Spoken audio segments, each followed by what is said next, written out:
Nur Muhammad dan cara membangkitkan Nur Muhammad batang tubuh. Makrifat Nur Muhammad dan cara membangkitkan Nur Muhammad batang tubuh. Bismillahirrohmanirrohim. Assalamualaikum wahai sahabatku dimanapun berada, semoga selalu dirahmati Allah Tuhan segenap raya. Dalam kesempatan kali ini akan saya babarkan dan saya perkenalkan Nur Muhammad dan siapa itu Nur Muhammad. Bagaimana terciptanya dan apa nama Nur Muhammad sebelum bernama Nur Muhammad. Akan saya tulis di sini secara lengkap. Penciptaan Nur Muhammad berawal dari zat wajib al-wujud, Allah, yang masih tersembunyi, tidak dikenal, tidak diketahui, dan belum ada yang menyembah. Zat wajib al-wujud Allah adalah sosok yang menzahirkan zatnya sendiri dan ketika itu belum ada sesuatu apapun, waktu, masa, tempat, ruang, agyar, hanya dirinya sendiri tiada yang lain. Ketika itu zat wajib al-wujud Allah berfirman, aku adalah bagai istana yang tersembunyi, tiada yang mengetahui dan tiada yang mengenal. Maka aku membuat sesuatu yang lain agar aku bisa dikenal. Dari firman ini Allah teringin menciptakan sesuatu yang selain dirinya. Kala itu Allah belum bernama Allah. Maka Allah bertajali dan terjadilah yan khorjah. Ketika itu Allah zat wajib al-wujud bernama Alif. Lalu Allah bertajali lagi dan muncullah yan sabitah. Ketika itu Allah zat wajib al-wujud bernama Wow. Kemudian Allah bertajali lagi dan terciptalah Nur Muhammad. Ketika itulah dia zat wajib al-wujud bernama Allah. Maka sekarang terciptalah sesuatu selain dirinya, yaitu ruang, waktu, tempat, dan makhluk yang baru tercipta, yaitu Nur yang orang-orang sekarang disebut Nur Muhammad. Kala itu Nur Muhammad belumlah bernama Nur Muhammad ketika Allah hendak membuat zat yang selain dirinya untuk supaya zat baru tersebut mengenal Allah. Maka Allah mengambil segenggam dari nur sifat jamalnya. Lalu segenggam nur sifat jamalnya itu digenggam dan Allah berkata kepada segenggam nurnya itu, Kuni Muhammadan. Lalu terciptalah zat baru yaitu nur yang bernama Muhammad. Di alam zatulbuht itu hanyalah ada dua zat saja, yaitu Allah dan Nur Muhammad. Keduanya serupa indah namun tak sama. Tak sama namun serupa. Ketika Nur Muhammad baru tercipta maka Nur Muhammad terpukau kagum dengan nur zat yang ada di depannya itu, yaitu nur zatnya Allah. Saking terpukaunya maka Nur Muhammad berkata, Allahumma. Itulah kata-kata pertama Nur Muhammad. Sekaligus kata yang pertama sekali terucap oleh makhluk yang paling pertama di alam raya. Nur Muhammad berkata Allahumma karena terpukau dengan keindahan nur zatnya Allah yang ada di depannya itu. Karena Nur Muhammad merasa teramat sama nurnya dengan nur Allah yang ada di depannya, nur Allah. Maka Nur Muhammad berkata, siapa Tuhan dan siapa hamba? Maka Allah menjawab kata-kata Nur Muhammad tadi, dimanapun aku sembunyi maka kau tak akan dapat menemukan aku tanpa petunjukku, dan dimanapun kau sembunyi aku akan tetap menemukanmu karena kau dari aku. Lalu Nur Muhammad menjawab, kau Tuhan dan aku hamba. Lalu Allah berkata, aku ada karena kau ada dan kau ada karena aku ada. Lalu Allah berkata DZOHIR Robi wal BTHINU Abdi, yang telah zahir adalah Tuhan dan yang masih batin adalah hamba Muhammad. Dan Nur Muhammad menjawab, Ilaullah Allah wa ruhum. Hanya Allah dialah Allah yang penyayang. Itulah kalimah batin Nur Muhammad. Lalu Allah berkata, Alastu birobikum, bukankah aku Tuhanmu? Lalu Nur Muhammad menjawab, Bala wa robbuna la ilaha illallah. Si iya kau Tuhanku la ilaha illallah. Lalu Nur Muhammad bersaksi HUDZATULLAH asyhadu alla ilaha illallah. Di ala zat Allah aku bersaksi bahwa tiada Tuhan yang maujud melainkan hanya Allah. Itulah yang memisahkan mana Nur Allah dan Nur Muhammad. Dan Allah menjawab kesaksiannya, wa asyhadu anna Muhammadar Rasulullah, dan saya, Allah, bersaksi bahwa Muhammad Rasul Allah. Dari sinilah pertama kalinya Allah meresmikan bahwa Nur Muhammad adalah Rasul. Itulah dua kalimah syahadat diri Nur Muhammad, syahadat Nur Muhammad. Kemudian Nur Muhammad mengucapkan la ilaha illallah Muhammad wujudullah. La ilaha illallah nuri hakullah la ilaha illallah Muhammad astagfirullah. Itulah 3 kalimat tauhid yang diucapkan Nur Muhammad lalu dilanjutkan dengan solawat semula jadi Nur Muhammad yang saya kloset itu. Itulah induk dari segala solawat yang efeknya memancarkan aura Nur Muhammad. Ketika itu memang baru hanya ada 2 zat maujud yaitu Allah dan Nur Muhammad, kemudian Allah berkehendak untuk membuat semesta dan seisinya. Tujuannya adalah agar mereka menyembah Allah. Hingga di dalam Al-Quran Allah berfirman, "Wa ma khalaqtul jinna wal insa illa liya'budun." Tidaklah aku ciptakan jin dan manusia melainkan untuk menyembah kepadaku. Apakah hanya manusia dan jin saja yang diperintah menyembah? Tentu tidak. Di Al-Quran Allah berfirman, "Eusabinulahu ma fis samawati wal ard." Seluruh isi langit dan bumi bertasbih kepadanya. Lalu bagaimana dengan orang-orang kafir karena mereka tidak menyembah Allah? Pada dasarnya semua ruh manusia dan jin adalah menyembah kepada Allah ketika di alam ruh. Mereka semua bertasbih dan ketika ditiup ruh itu pada jasad manusia dan terlahir ke bumi maka mereka lupa dengan sumpah dan syahadah yang mereka para ruh ucapkan di alam ruh. Hingga sampai dunia mereka menjadi manusia yang beragam kepercayaan dan ketika mati, semua manusia akan kembali ditanyai, siapa Tuhanmu, siapa Muhammad? Itulah pertanyaan yang dulu ditanyakan Allah pada ruh dan ditanyakan lagi ketika di alam kubur. Jika manusia tersebut tidak bisa menjawab maka telah dianggap ingkar dan lalai dengan sumpah, janji, dan syahadahnya. Kembali ke tema awal yaitu Allah berkehendak menciptakan semesta raya dan isinya.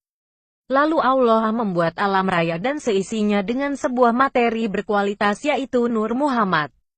Allah membuat alam raya dan seisinya dengan Nur Muhammad. Maka bisa dikatakan bahwa Nur Muhammad adalah induk cikal bakal muncul dan terjadinya segala sesuatu termasuk tubuh kita.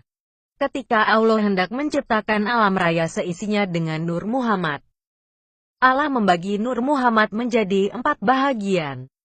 Bagian pertama dari Nur Muhammad Allah ciptakan Lauhil Mahfuz untuk menulis segala jalan hidup alam raya. Bagian kedua dari Nur Muhammad Allah ciptakan kolam, yaitu pasangan dari Lauhil Mahfuz yang akan bekerja sama-sama dalam menulis segala aturan, rahasia, dan jalur hidup alam raya seisinya beserta qadar yang menyertai. Bagian ketiga dari Nur Muhammad Allah ciptakan Arasy, yaitu alam ketuhanan. Alam yang pertama diciptakan Allah untuk nantinya ditempati oleh makhluk-makhluk selanjutnya yaitu para malaikat. Bagian keempat dari 50.000 tahun setelah penciptaan Arasy, Baitul Makmur, maka Allah berkehendak menciptakan langit dan bumi dari bagian keempat Nur Muhammad. Kemudian Allah menciptakan makhluk yang bernama manusia yang pertama kali yaitu Adam.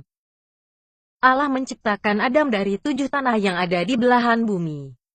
Allah memerintahkan Jibril untuk mengambil 7 tanah itu lalu Allah berkata kundama maka terciptalah Adam. Allah memerintah Jibril untuk menguatkan batang tubuh Adam dengan makhluk yang bernama Kursani, induk besi yang dikuasakan Allah pada Jibril. Jibril menancapkan Kursani pada batang tubuh Adam namun ternyata berlebih sejengkal. Kemudian Jibril memotong besi Kursani yang berlebih itu dan membuangnya ke bumi. Maka dari itu para ahli hikmah percaya bahwa besi bukan muncul dari tubuh bumi tapi besi Kursani yang dibuang Jibril ke bumi beranak pinak di bumi hingga sekarang sesuai dengan yang dikatakan Allah dalam surat Hadid. Setelah Adam sempurna dengan diberi penguat yaitu Kursani maka Allah taruh Nur Muhammad itu pada punggung Adam. Maka bersujudlah semua malaikat di belakang Adam atas perintah Allah. Kemudian Allah memindah Nur Muhammad itu pada kening Adam lalu bersujudlah semua malaikat di depan Adam. Dan sempurnalah Adam dengan Nur Muhammad selama sekian lama Adam hidup sendiri. Adam pun teringin mempunyai seorang pendamping dan Allah menciptakan moyang Siti Hawa. Dari keduanya berbuah 24 keturunan dan Nur Muhammad yang ada pada Adam pun dipindahkan kepada anak Adam yang bernama Sis yaitu keturunan Adam yang pertama kali menjadi nabi sebagai penerus nubuah Adam. Dari rasul ke rasul Nur Muhammad dipindah kepada orang-orang pilihan mulai Nabi Sis hingga sampai pada Abdullah bin Abdul Muthalib ayahanda Nabi Muhammad. Dari Abdullah bin Abdul Muthalib inilah Nur Muhammad bersarang dan lahir ke dunia melalui rahim Siti Aminah ibunda Nabi Muhammad. Ketika Siti Aminah hamil di pertengahan maka datanglah Jibril kepada Siti Aminah dan Jibril berkata, "Aku datang membawa kabar gembira bahwasannya engkau tengah mengandung seorang penghulu alam raya." Yang bernama Muhammad ini tertulis jelas pada manuskrip Abu Ja'far al-Barzanji. Maka ketika Siti Aminah melahirkan, Siti Aminah menamai bayinya dengan nama Muhammad Shallallahu Alaihi Wasallam, sang penghulu alam raya. Baginda Nabi Muhammad terlahir dalam keadaan bersujud serta telah terhitan dan berbubuh minyak misik. Seluruh api di kota sekitar pun padam dengan munculnya penghulu alam raya Nur ala Nur baginda Rasul Nabi Muhammad Shallallahu Alaihi Wasallam. Nabi Adam adalah bapa dari segala jasad, sedangkan Nabi Muhammad adalah bapa dari segala ruh, yaitu perwujudan Nur Muhammad yang zahir ke alam dunia. Nur Muhammad adalah semula jadinya semua makhluk. Semua makhluk yang ada di alam raya tercipta dari nuktah Nur Muhammad. Sebagai umat baginda Nabi Muhammad sangat perlu sekali mempelajari dan tahu apa itu Nur Muhammad. Dan Muhammad, lalu dari mana munculnya nama Muhammad dan kenapa makhluk yang pertama tercipta itu dinamai Muhammad. Ini penting sekali untuk kita mengetahui agar nanti bila ada yang bertanya kenapa bernama Muhammad, maka Anda bisa jawab Nur Muhammad sebelum bernama Nur Muhammad, maka Alafa itulah namanya. Alafa adalah nama awal dari Nur Muhammad sebelum bernama Nur Muhammad. Alafa adalah bahasa ketuhanan di alam Zatul Buti yang berarti zat yang pertama kali setelah Allah. Alafa dalam bahasa teologis adalah alfa yang berarti pertama. Alafa Nur ini dianugerahi nama Muhammad karena Nur Muhammad ini tercipta dari pecahan Nur Jamalnya Allah. Allah ketika itu bernama Mahmudu dan pecahan dari kata Mahmudu adalah Muhammad yang mempunyai arti sama, zat yang terpuji. Di dalam manuskrip Imam Nabhani, yaitu seorang makrifatullah yang matang dalam kaji Nur Muhammad, di situ dikatakan bahwa Hasan, cucu Nabi, berkata, terpecahlah Nur Muhammad dari Nur Jamal Allah. Untuk mengagungkannya maka Allah menganugerahi nama Muhammad. Sang penguasa arasi, Allah, adalah Mahmudu dan yang baru terpecah adalah Muhammad, kalimat aslinya. Fasyaku minismihil ya julhu fazul arsy Mahmudu wahasa Muhammad, dari Hamada menjadi Mahmudu dan Muhammad. Allah Mahmudu dan Nur yang terpecah darinya adalah Muhammad, yaitu semula jadi dari segala alam raya seisinya. Allah berfirman kepada Nur Muhammad setelah terciptanya alam raya, laulaka lama khalaqtul aflaka, kalau tidak karena kamu maka takkan ku ciptakan alam raya. Allah juga berfirman pada Muhammad, aku ada karena kau dan kau ada karena aku. Dari ini kita bisa berkata bahwa kita tercipta dari Nur Muhammad dan Nur Muhammad tercipta dari Nur Jamalnya Allah. Kesimpulan dari ilmu mantiki dan ilmu makrifat.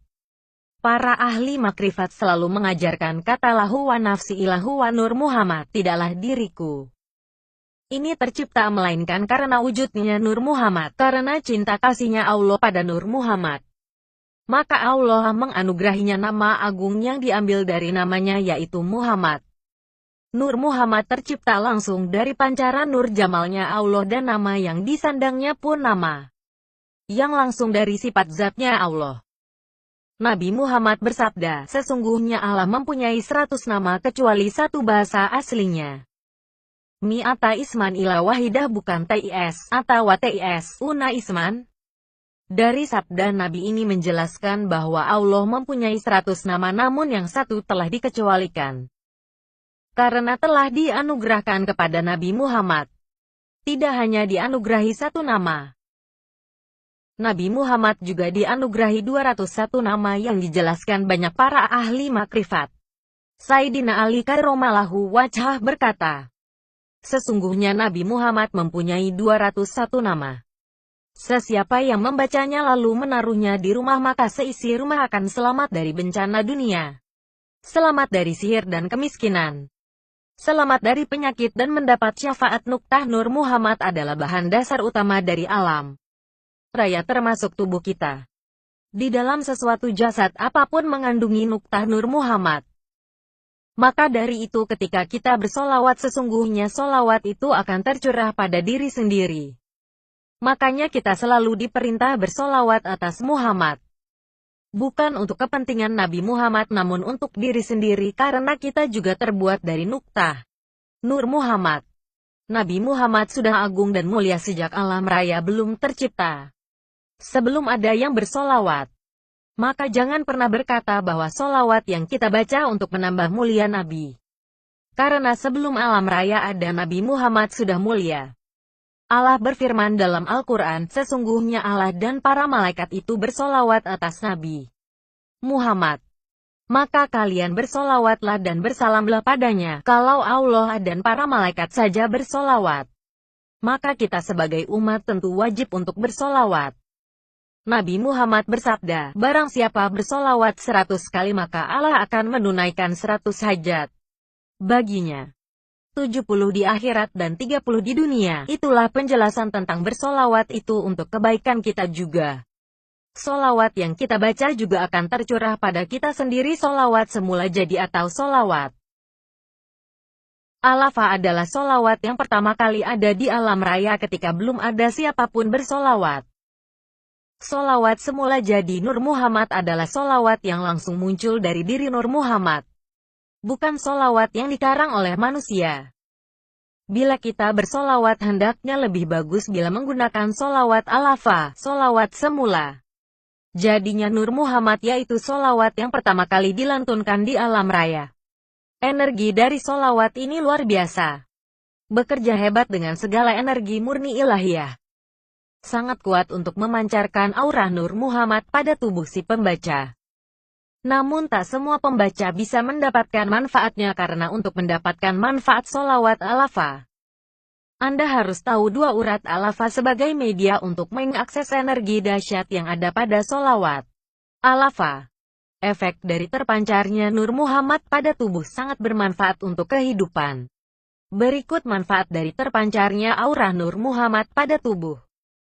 Membuka aura tubuh hingga tampak lebih menarik dan sedap dipandang, memunculkan inner beauty pada tubuh dan memunculkan daya tarik alami. Wajah nampak lebih berseri-seri hingga orang-orang yang di sekitar Anda sangat senang dengan wajah Anda akan memancarkan aura yang menyenangkan. Membuka aura kecantikan bagi wanita, membuka aura ketampanan bagi lelaki, pria, semua orang yang melihat Anda mudah simpatik pada Anda. Daya tarik alami dari terpancarnya aura ini membuat siapapun suka pada Anda. Siapapun yang melihat menjadi sayang dan suka. Membuka aura keberuntungan, hoki, hingga dalam segala hal Anda bisa sukses dan berhasil menghilangkan aura keburukan yang menyebabkan hidup selalu sial dan usaha selalu gagal. Menetralisir energi negatif tubuh. Pancaran auranya membuat hidup jadi harmonis, menjadi banyak perhatian orang dengan segala rasa suka dan simpatik. Dan yang paling menarik dari terpancarnya aura Nur Muhammad pada tubuh adalah tubuh mempunyai daya mani gajah. Siapapun tahu bahwa mani gajah adalah benda berdaya kuat dalam pancaran kasih sayang, namun aura Nur Muhammad lebihlah hebat karena Nur Muhammad adalah semula jadinya alam raya. Nur Muhammad adalah hal terpenting yang selalu dibahas oleh para ahli makrifat dan bagaimana caranya agar Nur Muhammad yang terteteskan pada diri ini bisa dimanfaatkan karena nuktah Nur Muhammad adalah energi hidup paling besar dan paling murni di alam raya ini. Namun banyak yang tidak tahu bagaimana cara membangkitkan Nur Muhammad, memancarkan Nur Muhammad pada diri sendiri. Bila tidak bisa membangkitkan Nur Muhammad, setidaknya bisa membangkitkan aura Nur Muhammad. Terbangkitnya aura Nur Muhammad ini sangatlah penting karena aura Nur Muhammad yang bisa terbangkit dan terpancar pada tubuh, maka perubahan hidup akan terjadi secara drastis dan mengejutkan. Orang yang aura Nur Muhammadnya telah bangkit maka akan seperti terlahir kembali, namun disertai dengan hal-hal ajaib yang merubah kehidupan menjadi 180 derajat. Selain itu, orang yang telah terpancar aura Nur Muhammadnya maka energi baru dalam kehidupan pun muncul pada diri orang tersebut. Banyak yang merasakan manfaat dari terpancarnya Nur Muhammad di tubuhnya, membuat hidupnya berubah 180 derajat lebih baik. Muka terlihat bersinar oleh terbangkitnya dan terpancarnya aura Nur Muhammad. Kehidupan yang suram menjadi lebih cerah. Tak perlu waktu lama, efek dari terpancarnya aura Nur Muhammad ini membuat apa yang kita kehendaki selalu dikabulkan Tuhan. Hal-hal duniawi akan terasa indah karena energi hidup dari aura Nur Muhammad terpancar. Sewat walafiat. Dicintai banyak orang. Hilang kemiskinan. Keluarga dan orang-orang sekitar yang berperilaku sangat menyayangi. Bahkan orang yang terpancar aura Nur Muhammadnya akan heran dengan keadaan yang tiba-tiba berubah menjadi 180 derajat lebih baik pada kehidupannya. Subscribers to Bumi.